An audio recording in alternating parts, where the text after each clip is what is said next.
Hello everyone, it's Mark. I am the Sanderson Collector, and it is time for the Sunday, October 4th edition of the Sanderson Collector News. Now I'm sorry it's been about 3 weeks or so since I've had a Sanderson news video or any other kind of video out.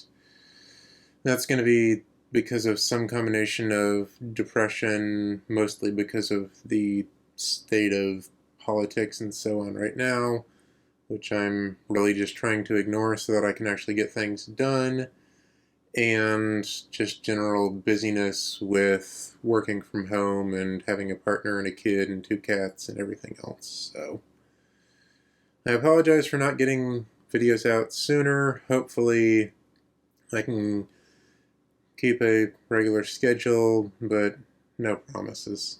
Something that is promised, though, is the release of Rhythm of War. The launch party pre-orders are now available. There's a link in the description to the Tor article that shows all the different bookstores where you can get books for the Rhythm of War launch. You have to get one from one of these retailers to get a ticket to the online launch party. It's going to be probably some big live stream event that Brandon puts on. All the books that come from all of these stores should be numbered and come with some kind of release party stamp and maybe a little bit of swag. If you want something in addition to your numbers, I know Weller Bookworks is doing the usual thing where if you pay extra, you can ask Brandon to personalize the book. And just be aware that you can get books otherwhere, including the signed edition from Barnes & Noble, or if you're in the UK, the signed edition from Waterstones, but these books do not come with a release party code, and in fact, it unfortunately seems that the release party is going to be US only in terms of getting codes unless you order with international shipping, which is a little bit sad. In terms of buying stuff, you can also now go to the new and redesigned Sanderson Store at store.brandonsanderson.com, link below as always. They redid this store last week or so. In the store, they have put up some new stuff. There is swag for the release party, including a shirt, a lanyard, badge, wristband, and some other stuff that you can buy. Note that buying the swag does not come with the book. You are just getting the additional swag pack. Really? Ark is jealous that I have Ada in my arms. In addition to the swag pack, we also now have official Sanderson masks. This mask is the Bridge 4 design. There is also a design with Doomslug on it. And the last thing they put up when they did the store redesign is they found a small number of Infinity Blade Redemption hardcovers and leather-bound Warbreaker first prints that were numbered and put those up for sale. Both of those have sold out within like a day or so, and they're not available anymore, but I did manage to snag myself another copy of the Warbreaker Leatherbound, which I'd been really looking for, so it was nice to see those go up for sale.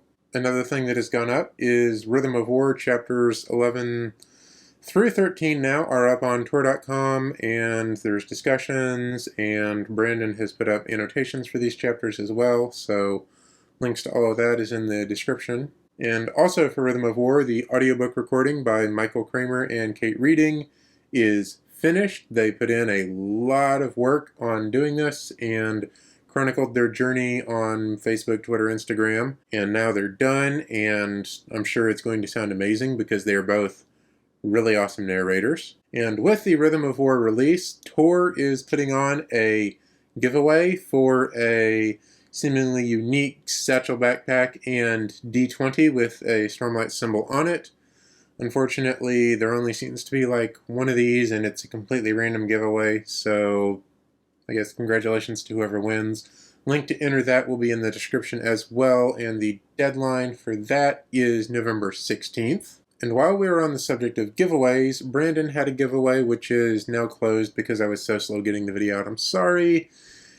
Brandon hit 100,000 YouTube subscribers just doing his live streams and posting occasional snippets from those as separate videos. So he did a giveaway of some audiobook codes, which has ended. And yes, I'm only mildly jealous that Brandon has hit 100,000 subscribers, like 116,000 when I checked this morning.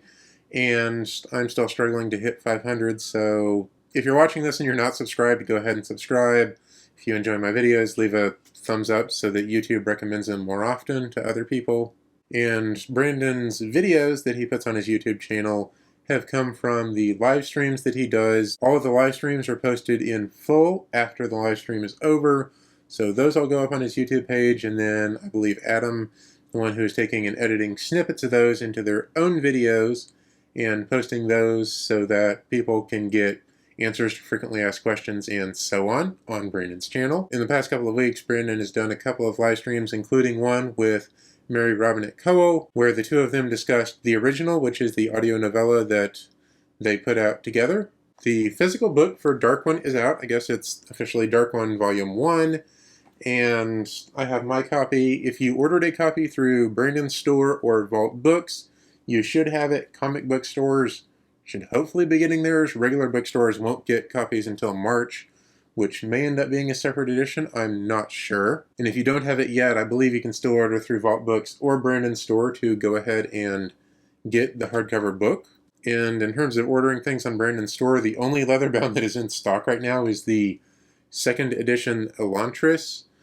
All of the Mistborn and Warbreaker are out of stock. You know, it'll be nice when Brandon's Store can actually catch up with the demand for all these books and keep them in stock consistently, but until then, they're all out of stock. Brandon is signing lots and lots of signature pages for these. You can see that on a lot of his streams, but the printer and his signing just can't keep up with the volume of orders they've had. In terms of orders, the Steel Slayer Kickstarter, which is the sequel to the Reckoner's board game, which I never got around to doing a video of. I'm sorry. The Kickstarter for that was very successful. They got, I think, like $60,000 or $70,000 more than the original game did on Kickstarter, and blew past a bunch of stretch goals, so we're getting like a campaign mode and a lot of other cool things. If you missed out on the Kickstarter, they have opened up pre-orders on BackerKit, and I'll provide a link to that in the description. In terms of other books that are out, the Reckoner's Mass Market Paperback series is fully out, and I have all mine now. I showed them off in an unboxing video, but I wanted to go ahead and make sure they got seen on the news video as well. Upcoming this month, we have two things. There's a paperback, mass market paperback size of Starsight coming out in the United Kingdom, and there is a 30th anniversary edition of The Eye of the World, the first Wheel of Time book, which is coming out with a new cover. It looks like this, which is really cool.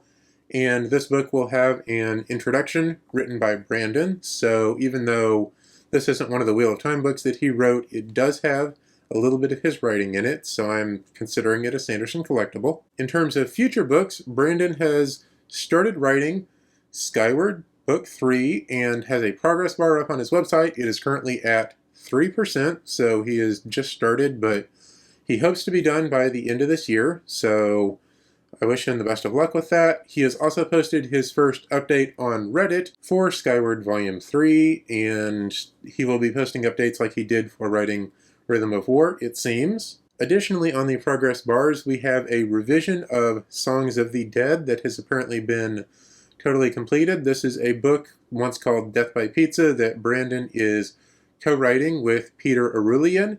And we have no release info on this yet, but given that another revision has been done, maybe we'll hear some more release stuff soon. And that's about it in terms of books and ordering things. If you're a fan of Brandon art, and just Sanderson art in general, there is an ongoing thing called Cosmere Inktober, which is an offshoot of just the general Inktober, where there's a challenge with 31 prompts for artists to make art based on the prompts. Isaac and a couple of the other people in the fandom have gotten together and put out a list specifically themed for Brandon's works in the Cosmere, and I'm not an artist. I'm participating just by posting book covers and other art, which is kind of silly. But other people are doing some absolutely amazing art, and y'all really should go check them out. Look for the hashtag Cosmere Inktober or Cosmere Inktober 2020. Both hashtags are very well populated and have some absolutely amazing art on them, so I do highly recommend going and checking that out. And the very last thing I'm going to talk about is the Sanderbase version 1.0. And this is a database that myself and a few friends in the collecting community are trying to put together. And it is a complete, or as complete database as we can get, of everything regarding collecting Brandon Sanderson stuff. We're starting with trying to just get the books, and just the books that Brandon has written himself. We've gotten a first pass done with United States and United Kingdom editions, and I started in on inputting foreign editions, and then we ran into a size limitation on our database, and I was honestly planning to do a full-length video on this a couple weeks ago, and then I ran into the size limitation, and progress stalled on putting things into the database, and I realized I'm going to have to do something else with the database. Honestly, that was one of the triggers of my depression and the reason I didn't get a video out, because it threw me off so much. I was not expecting to hit size limits.